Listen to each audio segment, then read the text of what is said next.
The next one we're doing is the Old World Aged Cheddar with our everything flatbreads. We launched these in 2019.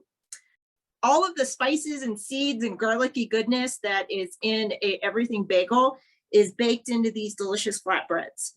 And the best part about it is it doesn't get stuck in your teeth. And I think this pairs really well with the Old World Aged Cheddar. And to me, it's just a delicious snack. And I'll let Brian tell you more about his wonderful cheddar. Yeah, so the Old World Aged Cheddar, we went through a name change with this cheese. Previously, it was our bandage wrap cheddar, meaning that it's aged in a cheesecloth. So this is another raw cow's milk cheese, and it's aged for 14 months. This cheese has been, I mean, really, I think this is the cheese that put us on the map as artisan cheesemakers in California. And we've been very, very fortunate to win some pretty impressive awards with this cheese.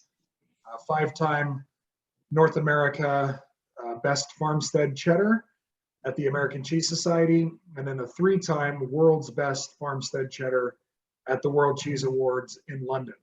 So we're very, very proud of this product. Like I said, it helped put us on the map.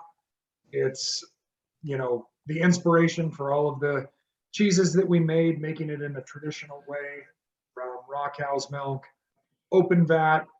Really, our cheesemakers are working very hard. So I know Michael's had an opportunity to come out and visit our plant, but if you see all of the work that goes into all the cheeses that are made here today, and you know, ours is no exception, but I think that's where you start to see the differences in taste. Because our cheesemakers are working so hard to do what they do. And then getting into this pairing a little bit, when you try this Old World Aged Cheddar, you'll notice that it has kind of a grainy texture to it. And that is the tyrosine crystals that are breaking down in the cheese. And I think that sort of that graininess from the cheese and a little bit of that grainy kind of bagel flavor that Leanne was talking about, that's what makes this pairing so good for me, is that they complement each other very well. So, you know, the take-home message when you're building your own cheese boards is try all kinds of stuff, because you're never going to know, you know, what works and what doesn't. But I think that if you would have substituted any of the cheeses that you're going to try today with any of these crackers, you're going to find a unique experience, and they're all great. So thanks, Leanne, for setting this one up too. Thank you, Brian.